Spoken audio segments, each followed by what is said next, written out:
잡히지 않는 것을 고백하는 거예요. 아파 죽겠어라고 얘기하지 마세요. 오늘보다 내일은 건강해질 거예요. 아멘. 나 그거 하면 아파서 눕는데요. 믿음대로 될 거예요. 오늘은 경제적으로 어려워도 내일은 부욕해 될 줄로 믿습니다. 부자같이 사십시오. 부자같이 살라는 말이 뭔지 아세요? 근데 잘 쓰라는 거예요. 관리를 잘하고 경영을 잘하고 잘 쓰시는 겁니다. 모아서 부자 되지 않습니다. 열심히 모으면 먹고 살 수는 있을지 모르지만 부자 되지는 못합니다. 어떻게 할 때요? 베풀고 나눌 때 하나님께서 부욕해 하실 줄로 믿습니다. 믿음이란 그런 거예요. 지금 자식이 하나도 없는데 이 언약을 누구와 세운다고요? 내 후손과 세운다는 거예요. 존재하지 않는 것을 바라보는 것, 실제하지 않는 것을 고백하는 것, 그게 믿음이에요. 믿음으로 산다는 건 그런 거예요. 그리고 이제 이 언약을 기억하도록, 그리고 그 언약의 실제가 뭔지를 설명하는 게 10절이에요. 읽어보십시오. 너희 중 남자는 다 할례를 받으라. 이것이 나와 너희와 너희 후손 사이에 지킬 내 언약이니. 할례가 뭐지요? 이제 고민하시라고 묻는 거예요. 이건 답하지 마시고 마음속에 고민을 한편에 두셔야 돼요. 왜 99세 된 아브라함에게 하나님은 오셔서 남자는 다 할례를 받으라고 하죠? 왜 여자들에 대한 얘기는 없죠? 제가 그 얘기 계속 하는 거예요. 그래서 언약의 당사자는 누구라고요? 남자들이에요. 아내들이 잘하셔야 돼요. 너희 중 남자는 다 할례를 받아. 왜 할례 받으라고 그러지? 그냥 문자적으로는 몸에 새긴 언약이에요. 몸에 새긴 언약. 99세 된 아브라함에게 찾아오셔서 너희 중 남자는 다 할례를 받아라. 11절 읽습니다. 너희 포피를 베라. 이것이 나와 너희 사이의 언약의 표징이다. 약속의 증거가 되는 거예요. 약속의 증거를 어디에 새겨요? 몸에 새기는 거예요. 그런데 이 말씀을 나중에 어떻게 성경은 다시 기록하냐면 그게 언약의 점진성이라고 하는 것인데 어떻게 기록하냐 하면 그 언약을 어디에 새기라고요? 마음에 새기라고 이야기하죠. 그래서 언약의 당사자가 남자들이었다가 이제 마음의 언약을 새기라라는 말로 그것이 점진적으로 확장되어져 가면서 모든 사람이 하나님과 언약의 당사자이다라고 하는 것을 성경은 이야기합니다. 제가 은퇴하기 전까지 거기까지 갈 수 있을지 모르겠지만 미리 말씀을 드리는 거예요. 무슨 얘기인지 이해를 잘 하셔야 돼요. 그런데 더 놀라운 건 이 언약이 단순하게 아브라함의 후손 유대인만을 위한 것이 아닌 거죠. 언약의 점진성입니다. 같이 읽습니다. 너희의 대대로 모든 남자는 집에서 난 자나 또는 너희 자손이 아니라 이방 사람에게서 돈으로 산 자를 막론하고 난 지 8일 만에 할례를 받을 것입니다. 그러니까 할례는 이방인과 유대인을 이렇게 분리하고 그들 사이에 선을 긋는 것이 아니었던 거예요. 이 할례 제도는 혈통적으로 태생적으로 하나님의 언약의 백성일 수 없는 사람들이 그 언약을 통해서 뭐가 되는 하나님의 백성으로 편입되고 하나님의 백성으로 유입되는 은혜의 통로라고 하는 언약의 포괄성과 점진성을 이미 12절이 갖고 있습니다. 이렇게 되면 우리는 다시 어디를 생각해 봐야 되냐면 창세기 12장에서 아브라함을 부르실 때 그 언약을 다시 기억해야 되는 겁니다. 그 창세기 12장에서 하나님께서 아브라함을 부르실 때 내가 너로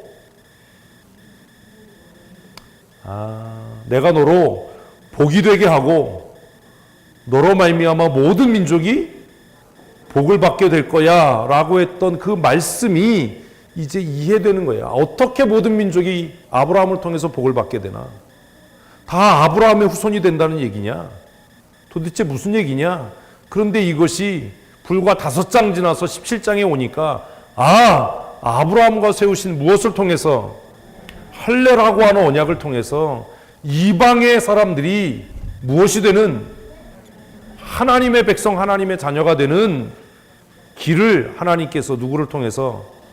아브라함을 통해서, 더 정확하게 말하면 아브라함의 무능을 통해서 이루어 가시는구나. 지난주에 말씀드렸잖아요. 내가 지혜롭다라고 생각할 때 하나님은 미련해지시고요. 내가 능력 있다고 생각할 때 하나님은 무능해지십니다. 내가 무언가 할 말이 많을 때는 하나님은 침묵해버리십니다. 반대로 내가 침묵하면 그때부터 하나님은 말씀하시고, 내가 무능해지면 그때부터 하나님은 전능하신 하나님이 되시고. 아무도 아멘을 안 하시네. 내가 미련해지면 그때부터 하나님은 지혜로운 하나님이 되십니다.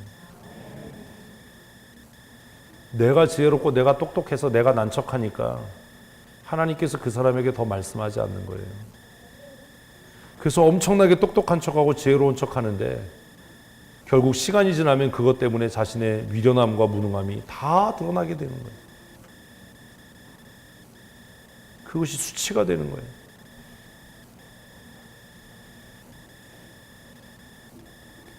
아브라함이 99세가 됐어요. 뭐 할 수 없어요? 자식을 낳을 수 없어요. 아브라함이 무능해져야 하나님은 어떤 하나님이 되신다고요? 전능하신 하나님이 되시는 거예요. 아브라함이 스스로 자신의 능력으로 아들을 낳을 수 있을 때 그 아들은 누구의 아들이에요? 아브라함의 아들이에요. 내가 지혜롭고 내가 분별력이 있어서 무언가를 하면 그건 누구의 지혜예요?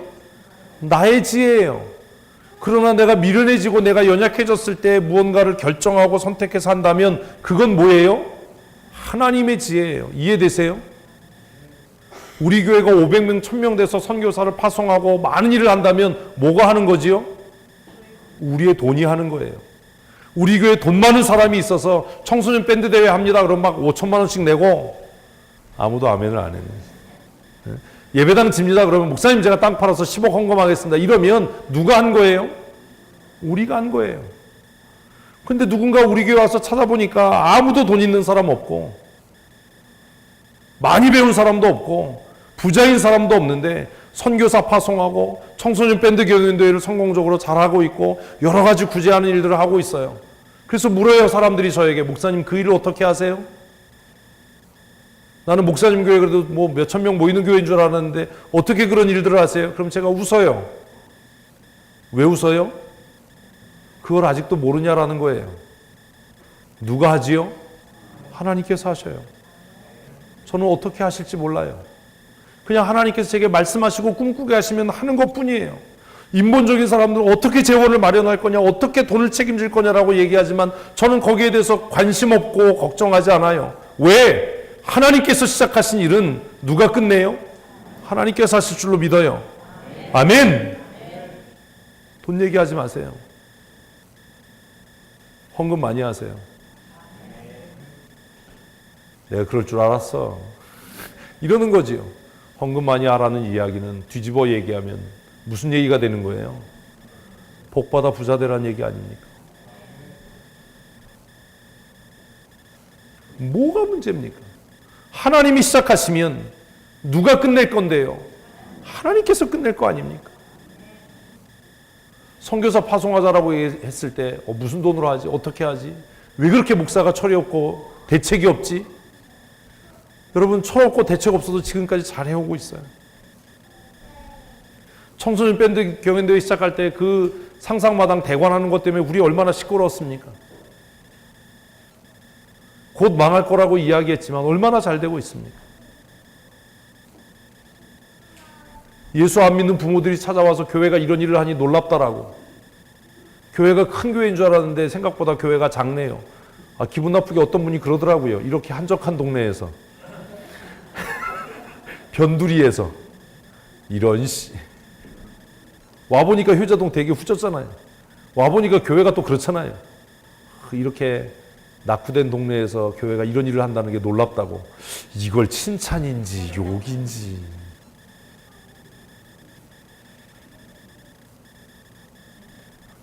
하나님이 꿈꾸게 하고 하나님이 시작하신 일은 누가 끝낸다고요?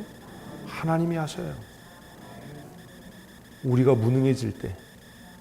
아브라함이요, 이제 뭐 할 수 없어요? 애 낳을 수 없어요. 자기가 알아요. 그런데 하나님은 그의 무능을 통해서 그의 자식이 복받는 게 아니라 열방의 주께로 돌아오는 원대한 구원의 역사를 이루시는 줄로 믿습니다. 12절이 그 얘기예요. 너희 집에서 난 자식뿐만 아니라 이방의 사람들, 돈을 주고 산 모든 사람도 이제 이 언약을 통해서 뭐가 될 거야? 언약의 백성이 될 거야. 하나님의 백성이 될 거야. 또 써놨네. 13절 같이 읽겠습니다. 15절입니다. 그러나 뭐가 있어요? 넘어야 할 벽이 있어요. 아멘 한다고 해결되는 게 아니에요. 그 넘어야 할 벽이 뭐지요? 15절 읽습니다. 하나님이 또 아브라함에게 이르시되 내 아내 사레는 이름을 사레라 하지 말고 사라라 하라. 남자들이 넘어야 할 벽이 뭐예요? 이거 얘기하지 마세요. 독살당할 수 있어요. 마음속으로 다짐해요.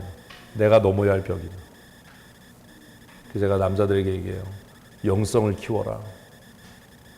내가 기도했어 이러면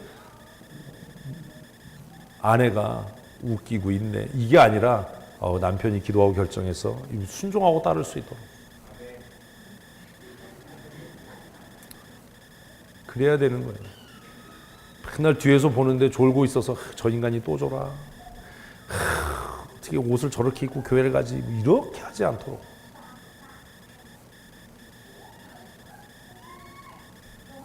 제가 산뜻하고 깔끔하잖아요. 제가 다 찾아서 입고 챙겨서 입고 이런 건 아니지만 이렇게 흐트러진 모습 없잖아요. 저는 제가 하나님 앞에 기도하고 결정한 건 무슨 말을 해도 해요. 그 잔소리하면 그만하라고 그래요. 심지어는 계속하면 그래요. 꼬매버린다 이래요. 왜 그렇게 얘기하는지 아세요? 2번, 3번 얘기하면 내 마음이 흔들릴 거니까. 내가 약속 팽개치고 그 말을 들을 거니까. 내 마음이 두려워질 거니까. 세게 얘기하는 건 제가 세서가 아니에요. 세게 얘기하는 건 제가 이길 수 없을 만큼 약해서예요. 세면 떠들게 내버려 두겠지요. 넌 지져라, 난 내 길 간다. 그런데 저는 그렇게 강하지 않아요. 그래서 아예 뭐 하는 거예요? 입도 쩍 벌리지 못하도록 하는 거예요. 사람들은 이걸 몰라요. 저는 그렇게 강한 사람이 아닙니다. 제가 강하지 않다는 건 제가 압니다. 강하지 않기 때문에 아예 시도조차 못하게 하는 겁니다. 진짜 강한 사람은 뭐라고 떠들어도 자기 길을 가는 거죠. 넘어야 할 장벽이 있어요. 그래서 아브라함이 해야 할 일이 있어요. 참 특이하죠. 아브라함의 이름을 아브라함으로 바꾸는 건 하나님이 누구에게 말씀하셨는데, 아브라함에게 말씀하셨는데 왜 사레의 이름을 사라라고 바꾸는 건 아브라함에게 말씀하시죠?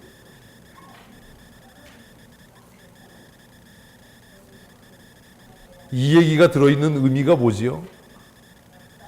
네 마누라 네가 바꿔야 된다는 얘기 아닙니까? 네가 책임져야 된다는 얘기 아닙니까? 어느 날 여러분 남편이 와서 여러분의 이름을 달리 바꿔 부르면 여러분 가만히 있겠어요? 아브라함이 이 말씀을 듣고 사레에게 가서 사레가 아니라 사라라고 불렀을 때 사레가 뭐라고 그랬겠어요? 저 인간이 100살이 되는 이 미쳤나, 지 마누라 이름도 모르고 내 이름이 사레야 왜 사라라고 불러? 여러분 같으면 뭐라고 그러겠어요? 잘못했어, 내가 사레라고 할게, 그러겠어요? 아니면 하나님께서 당신의 이름을 이제 뭐라고? 사라라고 부르라고 했다. 입 다물고 내가 부르는 대로 해 라고 하실 겁니까? 아니 내가 아들을 하나 낳은 일도 없는데 열국의 어머니란 이름을 사람들이 들으면 나를 얼마나 조롱하겠냐. 당신 나 욕보이려고 그러는 거냐. 나 창피하게 만들려고 그러는 거냐. 사람들 앞에서 공개적으로 망신 주려고 나를 열국의 어미라고 비아냥거리고 조롱하면서 부르는 거냐. 어떻게 하실 겁니까? 사라라는 이름의 뜻은 우리가 잘 아는 것처럼 뭐라고요? 열국의 어머니. 아들도 하나도 못난 여자한테 열국의 어미, 당신은 열국의 어미요 이렇게 공개적으로 보면 사람들이 얼마나 비아냥거리고 비꼬고 조롱하겠어요.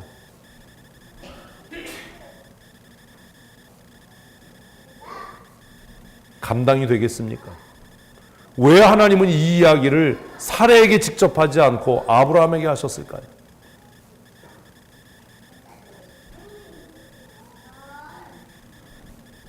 여성 동지 여러분들 불편하시지요?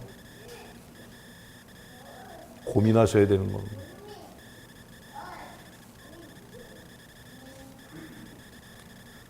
하나님의 방법은 나의 방법과 같지 않습니다. 이사야는 말합니다.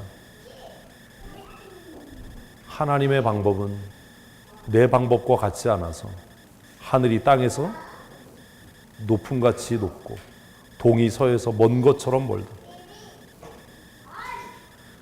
인간적인 생각으로는 후처를 들여서 아들을 낳는 것이 합리적이고 그게 논리적이고 그게 때를 놓치지 않는 것 같지만 하나님의 방식은 뭐 할 때까지요?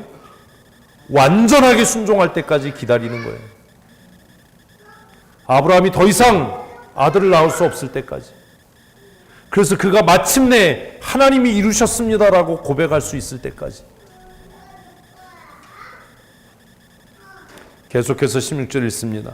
내가 그에게 복을 주어 그가 내게 아들을 낳아주게 하며 내가 그에게 복을 주어 그를 여러 민족의 어머니가 되게 하리니 민족의 여러 왕이 그에게서 나리라. 어떻게 할 때요? 어떻게 할 때요? 네가 네 아내의 이름을 사라라 부를 때. 우리 가정은 뒤집어져 있잖아요. 네가 이제부터 너의 아내의 이름을 사라가 아니라 뭐라고 부를 때? 사라라고 부를 때 내가 그에게 뭐 하겠다? 비로소 복을 주겠다.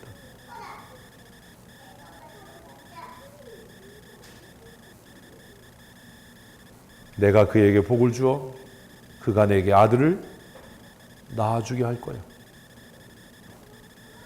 첫 번째 넘어야 할 벽이었어요. 내 이름을 왜 사라라고 불러? 나 사라랜데 우리 아버지가 지어준 이름인데 왜 당신이 마음대로 바꿔? 하나님이 그러라고 하셨어. 잠만 말고 가만히 있어.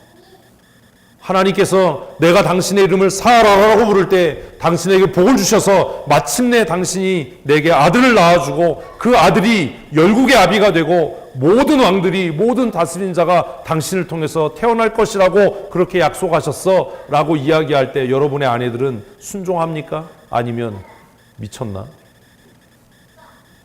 헛걸 들었나? 노망이 났나? 나는 계속 뭐가 될 거야? 사례로 살 거야. 여러분의 가정은 어떻습니까?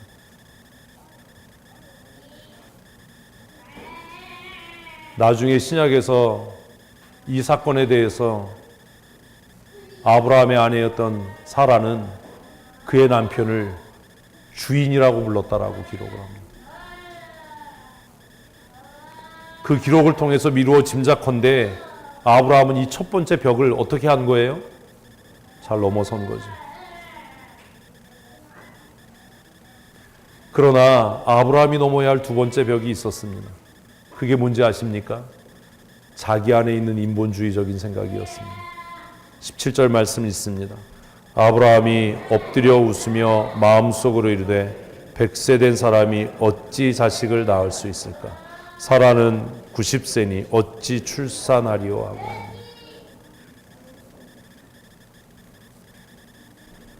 두 번째 넘어야 할 벽이었어요. 우리가 하나님의 은혜와 하나님의 복에 참여하려면 우리가 감당하고 극복해야 될 벽들이 있습니다.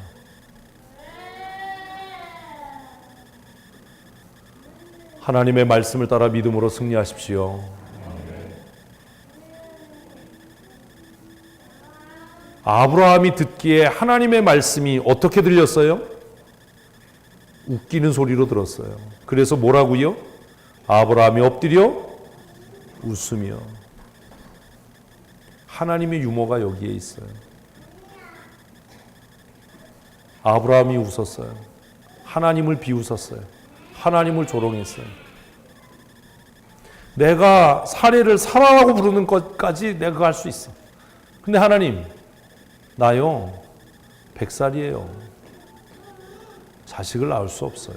누구보다도 내가 잘 알아요. 그런데 어떻게 아들을 낳습니까? 내 아내는 90세입니다. 어떻게 그 여자가 아들을 낳을 수 있습니까? 농담하지 마세요. 우리 마음속에 이런 마음이 있지 않습니까? 우리 교회 규모를 보세요. 우리 교회 성도들 구성을 보세요. 어디 많이 배운 사람이 있고 뭐 부자가 있는지. 안 됩니다. 못합니다. 불가능한 일입니다. 그리고 아브라함은 하나님을 설득하려고 합니다. 이게 우리의 아주 악함이에요. 18절 말씀 읽겠습니다. 아브라함이 이에 하나님께 아뢰되 이스마엘이나 하나님 앞에 살기를 원하나이다. 하나님을 설득하는. 그 되지도 않을 소리 하지 말고요. 하나님, 가능한 일을 얘기하세요. 에? 가능한 일. 이스마엘이나 그냥 먹여 살려주시고 이스마엘에게나 복 주세요. 되지도 않을 소리 하지 마시고. 지난 10년 동안 저하고 함께 신앙생활하면서 이런 마음을 가져본 일이 없으십니까? 목사님, 되지도 않을 소리 하지 마시고 될 일 좀 얘기를 하세요. 그게 되겠습니까? 제가 다시 물을게요. 지난 10년 동안 제가 여러분들하고 하면서 하겠다고 한 일 안 된 거 있습니까?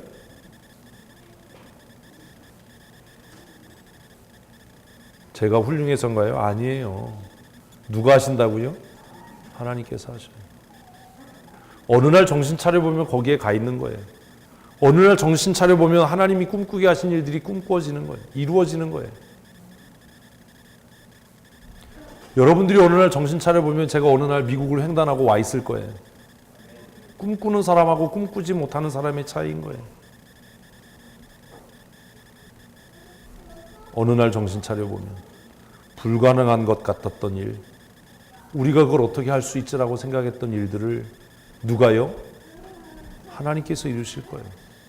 저는 교회뿐만 아니라 제 인생도 저는 그렇다고 생각해요. 저는 제가 대학을 3번 떨어졌을 때 공부는 끝이라고 생각을 했어요. 근데 어느 날 정신 차려보니까 그래도 박사학위 하나 갖고 있잖아요. 창피해서 어디 가서 얘기는 못하지만 어느 날 정신 차려보니까 무언가 되어 있는 거예요. 꿈꾸게 하신 것들을 이루게 하시는 분은 하나님인 거예요. 우리가 넘어야 할 산들이 있어요. 우리가 극복해야 될 벽들이 있어요. 하나님, 농담하지 마시고 이스마엘이나 하나님 앞에서 잘 되기를 원합니다. 나 이제 아들 못 낳습니다. 자, 여기서 답입니다. 아까 질문의 답. 이 첫 번째 17절을 다시 생각하면서 왜 하나님께서 99세 된 아브라함에게 할례라고 하는 제도를 세우셨죠?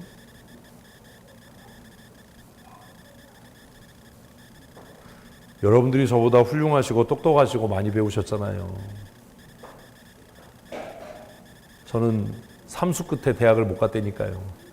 제가 원하는 대학을.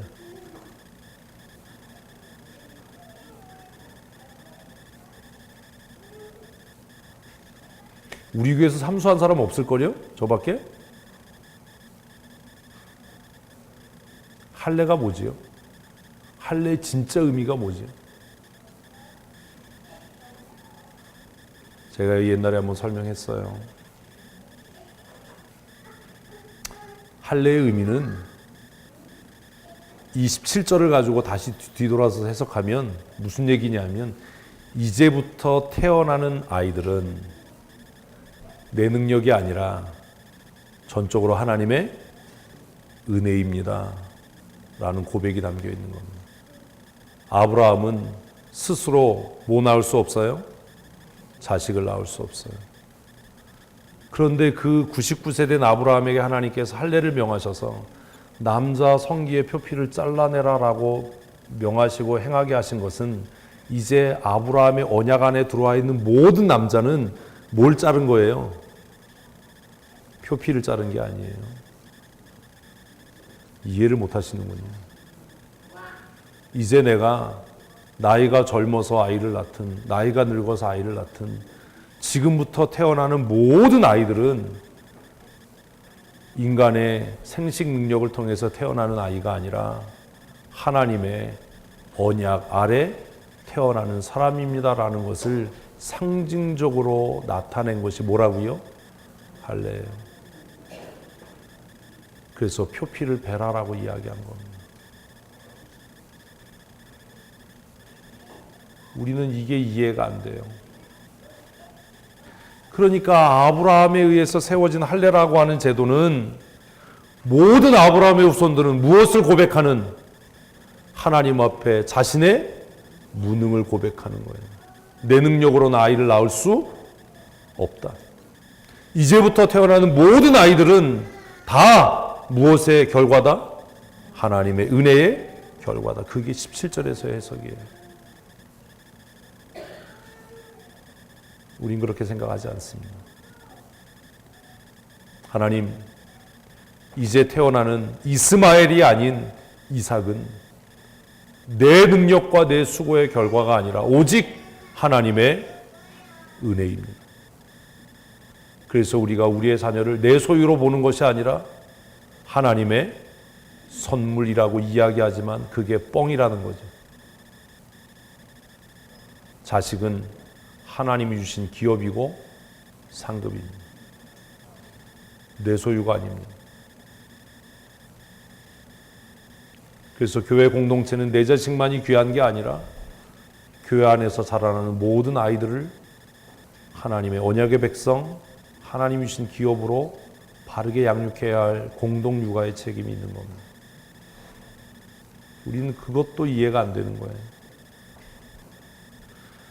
하나님께서 99세의 아브라함에게 찾아오셔서 할례라고 하는 제도를 세우시고 그 언약의 징표를 너의 몸에 두었어 라고 하는 것을 말씀하신 목적은 이제 후로는 눈에 보이는 이스마엘이나 잘 됐으면 좋겠어요 라고 하는 말 같지도 않은 소리를 하면서 사는 것이 아니라 내 지혜나 지식을 의지해 사는 것이 아니라 무엇을 의지하고 사는 삶? 전능하신 하나님, 능치 못함이 없는 하나님, 100살이 된 아브라함이 아들을 낳고 90세가 넘은 사라가 아들을 낳아서 그 품에 안고 웃을 수 있도록 하시는 하나님. 그래서 그 이름을 뭐라고 하라고요? 하나님의 웃음, 아브라함의 웃음, 사라의 웃음, 이삭이라고 하라고 말씀하시는 겁니다. 같이 읽겠습니다. 하나님이 이르시되 아니라 내 아내 사라가 내게 아들을 낳으리니 너는 그 이름을 이삭이라 하라. 뭐라고 하라고요? 웃음이라고 해라. 네가 비웃었냐? 그것을 나는 진짜 웃음이 되게 할 거야. 너는 하나님의 웃음을 보게 될 거야.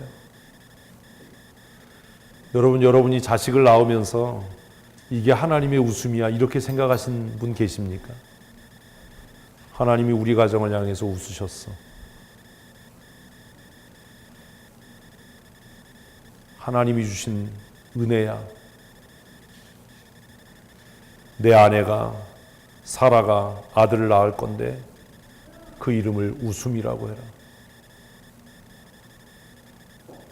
여기서 끝났으면 밋밋한데 그 뒤에 말씀이 있어요. 같이 읽겠습니다.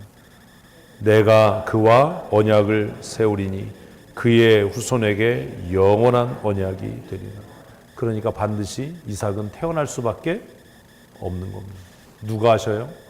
하나님이 하십니다. 우리의 연약하고 부족함을 통해서도 하나님은 역사하실 줄로 믿습니다. 여러분 조바심 내지 마십시오. 여러분 보기에 미련해 보이고 부족해 보이고 허물투성인 것 같은 여러분의 남편들을 통해서 하나님께서 하나님의 구원을 이루실 줄로 믿습니다. 여러분이 이루는 게 아닙니다. 제가 여러 번 얘기하잖아요. 제발 잔소리하지 마라. 하나님이 이루신다.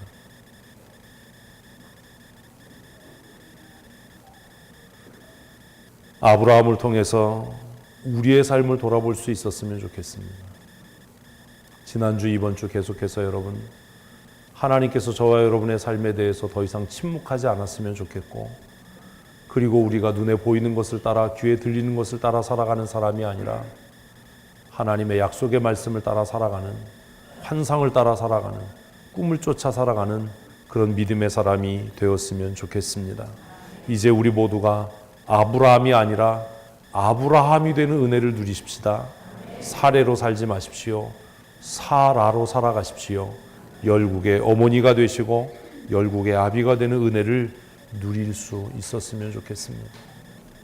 믿음으로 산다는 것, 약속을 따라 살아간다는 것은 눈에 보이는 것을 보고 귀에 들리는 것을 말하는 삶이 아니라, 눈에 보이지 않지만, 귀에 들리지 않고 손에 잡히지 않지만 영원하시고 불변하신 하나님의 약속을 따라 살아가는 삶입니다. 사랑하는 성도 여러분, 믿음의 사람이 되십시다. 우리 옆에 사람에게 인사하십시다. 믿음의 사람으로 사십시다. 다시 앞뒤 분에게 인사하십시다. 약속 따라 사십시다. 아멘. 아브라함이 아니라 아브라함으로 사십시다. 아멘. 사례가 아니라 사라로 사셨으면 좋겠습니다. 특별히 우리 교회가 이제 또 새롭게 장로를 세우고 집사를 세우는 일들을 합니다. 아내 여러분들, 잔소리로 여러분의 남편을 바꾸려고 하지 말고 기도와 격려와 칭찬으로 여러분의 남편을 응원해서 신실하고 충성된 하나님의 사람으로 세워갈 수 있었으면 좋겠습니다. 그래서 우리 교회가 하나님이 꿈꾸는 하나님의 나라를 이루어가는 그런 교회 될 줄로 믿습니다. 우리 말씀을 생각하시면서 하나님, 내 마음의 생각이 변화되게 해주십시오. 아브라함으로가 아니라 아브라함으로 살게 하시고, 사례로가 아니라 사라로 살게 해주십시오. 불평과 원망으로 살지 않게 하시고 기쁨과 감사함으로 살게 하여 주시옵소서.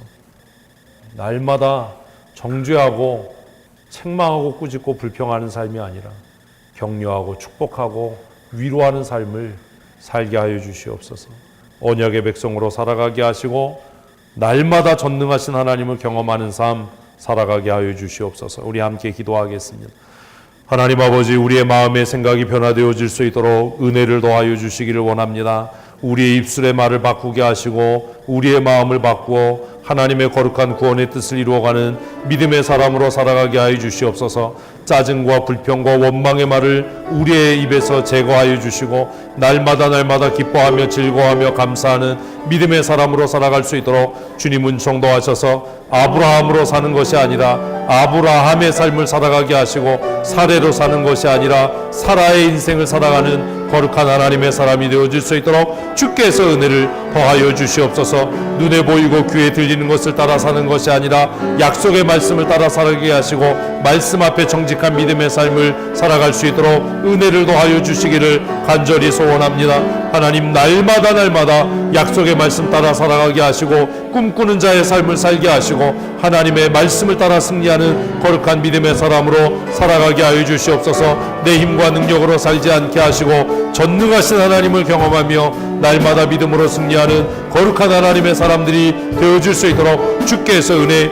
더하여 주시옵소서. 성령 하나님 오셔서 우리의 마음을 고치시고 우리의 생각을 변화시키고 하나님을 영화롭게 하는 거룩한 하나님의 사람으로 살아가게 하여 주시옵소서. 우리를 죄악 가운데서 건지시고 날마다 하나님의 꿈을 꾸게 하시며 날마다 입으로 고백하고 믿음으로 살아가게 하시는 우리 구주 예수님 거룩하신 이름으로 감사하며 기도합니다. 아멘. 우리 다 자리에서 기립하셔서 함께 찬양하시겠습니다. 아멘.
말씀하시고 우리가 멈추어 설 때 하나님께서 역사하시는 줄로 믿습니다. 하나님, 두 주간 아브라함의 삶을 통해 우리 자신을 돌아봅니다. 하나님께서 우리의 삶에 침묵하고 계시는 것은 아닌지 우리 자신을 돌아보게 하시고, 더 늦기 전에 회개할 것이 있으면 회개하고 바로잡을 것이 있으면 바로잡게 하시되, 하나님을 향하여 이제는 침묵하게 하시고 하나님의 때를 기다리며 잠잠히 기다릴 수 있는 믿음